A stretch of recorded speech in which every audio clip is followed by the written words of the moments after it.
الاسم حنك، الفعل حنك، ويقال حنك يحنك تحنيكا فهو محنك، والصفة محنك، ويقصد بالحنك بالراحة على دماغي وكلمني كلام دماغي تفهمه. في صباح يوم مشرق جميل لذيذ اتجمع مجموعة من أساتذة جامعة كامبريدج البريطانية في جنينة جميلة، وكل واحد جاب مراته معاه، شغل بقى عاملين غديوة وكده بس بالإنجليزي. وأثناء القعدة الحلوة دي عرضت واحدة من الستات اللي قاعدة إنها تقدم شاي بلبن، فها مين عايز يشرب شاي بلبن؟ ها قال بقى مجموعة الأساتذة الموجودين ماشي نشرب شاي بلبن.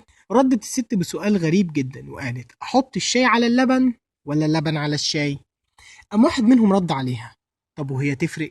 تفرق، وكمان اللي ما يعرفش منهم يبقى لا مؤاخذة.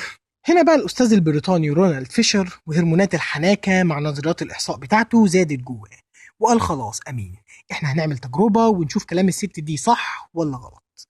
وبدأ يحط فرضياته واحتمالاته، وفي الآخر قام فيشر جايب 8 كوبايات زي بعض وعزل مكان التجربة وبعد الست، وقعد يصب 4 كوبايات الشاي الأول بعدين اللبن، و4 اللبن الأول بعدين الشاي، وحط الشاي بلبن بكميات ونسب قد بعض تماما، ولخبط الكوبايات مع بعض، وأخيرا جاب الست. ها مين فيهم شاي بلبن ومين فيهم لبن بشاي؟ بكل سهولة الست داقت من كل كوباية وردت عليه دول الشاي بلبن ودول اللبن بشاي، وكان اختيارها صح 100%. المدهش في التجربة ان فيشر طلع له منها بسبوبة وألف كتاب كبير في علم الإحصاء وسماه على اسم التجربة ذواقة الشاي. الموقف ده زي ما فيه جانب كوميدي وجانب علمي جامد زحليقة، زي ما بيورينا كمية الحناكة والاحتناك اللي عند المحنك. فنيجي بقى لموضوعنا الأساسي، مين هما المحنكين؟ بعد فترة كبيرة من البحث المتواصل استمرت لمدة طويلة جدا جدا جدا جدا جدا جدا، قدرت أتوصل لتعريف شامل للشخص المحنك من وجهة نظري الفلسفية الجامدة جدا. شخصية المحنك شخصية تجمع بين صفتين أساسيتين، قوي الملاحظة وبيركز في أداء التفاصيل وعنده إجابة لكل سؤال تسأله. تعريف الشخص المحنك في معاجم اللغة العربية هو الشخص اللي عنده خبرة وإجادة كبيرة لعمل معين، وبالتالي فطبيعي إنه يركز مع كل تفصيلة في أي حوار عادي، ولذلك بنقول عليه ده راجل محنك. لكن وكما جرت العادة في معظم المصطلحات اللي بتعدي على أهل المحروسة فاختلف المفهوم حبتين، وعلشان نفهم شخصية المحنك اليومين دول قسمناهم ل3 أقسام: الكلاسيكي بتاع الأفلام، والفتاك. المحنك الكلاسيكي ده واحد مثقف قاري في التاريخ كتير، عنده خلفية علمية في مجالات زي الفيزياء والفلك والفلسفة والرياضة إلخ إلخ إلخ، ومش شرط يبقى لابس نظارة لأ، من الآخر واحد دماغه عالية جدا، وده واحد ما ينفعش تهبط قدامه خالص، عيب هتحط نفسك في موقف مش ظريف. المحنكين من النوع ده ما بيقعدوش غير مع المحنكين اللي زيهم، وغالبا عاملين لنفسهم جروبات ما بيدخلهاش غير المحنكين اللي زيهم. وعلشان تدخل لازم تجاوب على اسئله من نوع اشرح لي نظريه النسبيه، احسب لي المسافه بين القمر والشمس، الفرخه جت الاول ولا البيضه كده يعني، وقيس على ده كتير. من ضمن فصائل المحنك الكلاسيكي فصيله المهندس. المهندس لازم يبقى محنك لازم، ما ينفعش ما يبقاش محنك، هي بتيجي كده.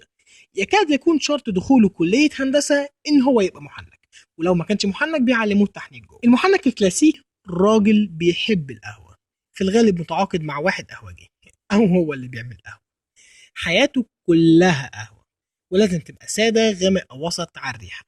وبرضه لو حب يشرب شاي بلبن لازم تسأله الأول هتحط الشاي على اللبن ولا اللبن على الشاي، وركز قوي علشان بتفرق. حاجة كمان لازم تاخد بالك منها وانت قاعد معاه، انه بيقعد يهريك بكمية معلومات انت مش مضطر تعرفها، علشان عيب لو ما كلمكش في اداء التفاصيل واشياء اخرى من هذا القبيل. النوع التاني بقى يا سادة محنكين الافلام.